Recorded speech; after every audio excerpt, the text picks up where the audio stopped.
4 alasan mengapa jihad harta menjadi keharusan. Jangan lupa subscribe atau bagikan ya. Dengarkan sampai selesai. Lo perlu dengarkan kembali sampai hati Anda tersentuh untuk tidak berbuat dosa dan menentang azab dari Allah SWT, karena sesungguhnya Allah SWT dan Rasul para utusannya sangat menyayangi kita. Dengan menyebut nama Allah yang Maha Pemurah lagi Maha Penyayang. Segala puji bagi Allah, Tuhan semesta alam. Maha Pemurah lagi Maha Penyayang, yang menguasai di hari pembalasan. Hanya Engkaulah yang kami sembah, dan hanya kepada Engkaulah kami meminta pertolongan. Tunjukilah kami jalan yang lurus, yaitu jalan orang-orang yang telah Engkau beri nikmat kepada mereka. Bukan jalan mereka yang dimurkai dan bukan pula jalan mereka yang sesat. Satu di antara wujud jihad yang paling ditekankan oleh Allah Ta'ala di dalam Al-Quran adalah jihad harta dan jiwa. Bahkan dalam sejarah Islam di masa Rasulullah, jihad harta dan jiwa ini menjadi amalan dominan kaum muslimin kala itu. Dan muslim yang melakukan jihad harta dan jiwa, Allah Ta'ala tegaskan sebagai muslim yang sesungguhnya orang-orang yang beriman itu hanyalah orang-orang yang percaya, beriman kepada Allah dan Rasul-Nya, kemudian mereka tidak ragu-ragu dan mereka berjihad dengan harta dan jiwa mereka pada jalan Allah. Mereka itulah orang-orang yang benar. Quran Surat Al-Hujurat ayat 15. Akan tapi, dalam kesempatan ini kita akan bahas lebih jelas tentang jihad harta. Apa dan mengapa? Menurut Dr. Nawaf Takruri dalam bukunya Keajaiban Jihad Harta, mengatakan ada 7 alasan mengapa jihad harta menjadi keharusan.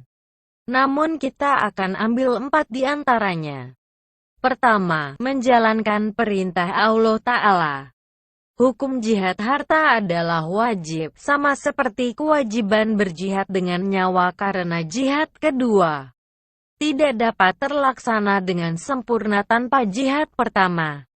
Jihad dengan harta merupakan persoalan yang berdiri sendiri dan tidak dapat digugurkan oleh jihad dengan nyawa, karena kedua jihad tersebut merupakan 2 taklif, ketetapan hukum, yang setara, melainkan bagi yang memang tidak mampu mengerjakan salah satunya.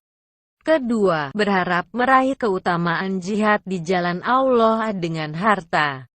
Menjelaskan hal ini, Dr. Nawaf Takruri mengambil hujah dari Al-Quran. Sesungguhnya Allah telah membeli dari orang-orang mukmin diri dan harta mereka dengan memberikan surga untuk mereka. Mereka berperang pada jalan Allah, lalu mereka membunuh atau terbunuh. Itu telah menjadi janji yang benar dari Allah di dalam Taurat, Injil, dan Al-Quran. Dan siapakah yang lebih menepati janjinya selain daripada Allah? Maka bergembiralah dengan jual beli yang telah kamu lakukan itu. Dan itulah kemenangan yang besar. Quran Surat At-Taubah ayat 111. Kemudian dalam satu hadits juga dijabarkan, siapa yang menafkahkan harta di jalan Allah, maka dicatat baginya pahala sebanyak 700 kali lipat. HR Tirmidzi. Ketiga, menghindari dampak buruk keengganan berjihad dengan harta di jalan Allah. Ancaman Allah terhadap muslim yang enggan mengamalkan perintah jihad harta sungguh tidak main. Hal ini patut menjadi renungan setiap saat. Hai orang-orang yang beriman, sesungguhnya sebahagian besar dari orang-orang alim Yahudi dan rahib-rahib Nasrani benar-benar memakan harta orang dengan jalan batil dan mereka menghalangi manusia dari jalan Allah. Dan orang-orang yang menyimpan emas dan perak dan tidak menafkahkannya pada jalan Allah, Maka beritahukanlah kepada mereka bahwa mereka akan mendapat siksa yang pedih.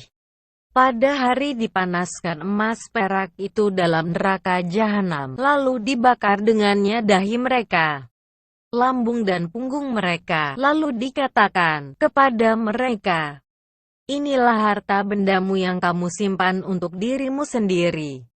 Maka rasakanlah sekarang akibat dari apa yang kamu simpan itu. Quran Surat At-Taubah ayat 34 dan 35. Keempat, merealisasikan niat tulus untuk menjalani jihad nyawa. Mukmin yang mau berjihad dengan hartanya sebenarnya telah memiliki bukti ketulusan hasrat untuk berjihad dengan nyawa ketika kesempatan terbuka. Dengan demikian dia telah berbuat sesuai peluang jihad yang tersedia. Akan tetapi, jika enggan menunaikan kewajiban jihad yang mampu dikerjakan, lalu mengaku mendambakan dan merindukan jihad yang lain, maka hal itu membuktikan bahwa pengakuannya kosong belaka dan kerinduannya tidak tulus karena yang disanggupinya saja tidak dia kerjakan. Dengan demikian, umat Islam jangan anti terhadap harta. Karena harta sangat diperlukan dalam pergerakan dakwah dan pendidikan umat. Bahkan jihad untuk kemaslahatan umat. Bahkan umat Islam perlu berusaha menjadi kaya dengan niat bisa jihad harta. Akan tetapi, jika jihad harta belum mampu kita wujudkan, setidaknya kita tidak menjadi orang yang kikir. Karena kekikiran adalah seburuk-buruk perbuatan dan jika itu tetap dilakukan, sungguh kerugian yang akan ditimbulkan akan sangat memberatkan kehidupan kita, baik dunia, lebih-lebih di akhirat.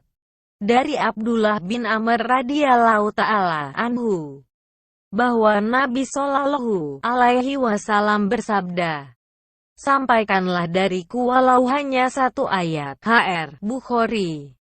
Rasulullah Shallallahu alaihi wasallam bersabda, barang siapa yang membantu perlengkapan orang yang berjihad di jalan Allah maka sungguh dia juga telah ikut berjihad, dan barang siapa yang membantu keluarga seorang yang berjihad di jalan Allah dengan suatu kebaikan maka dia juga telah ikut berjihad. HR Al-Bukhari dan Muslim dari Zaid bin Khalid Al-Juhani radhiyallahu anhu. Barang siapa yang menolong orang lain untuk melakukan suatu ketaatan kepada Allah, maka dia akan mendapatkan pahala sebagaimana pahala orang yang melakukan ketaatan tersebut, tanpa mengurangi pahalanya sedikitpun. Syarh Riyadhis Shalihin 2/375. Ya Allah, berikanlah manfaat atas ilmu yang Engkau ajarkan kepada kami serta ajarkanlah kepada kami ilmu yang bermanfaat. Dan mohon tambahkanlah ilmu kepada kami. Berikanlah kemudahan untuk mengamalkannya. Semoga Allah menambahkan taufik dan kebenaran pada kami dan Anda.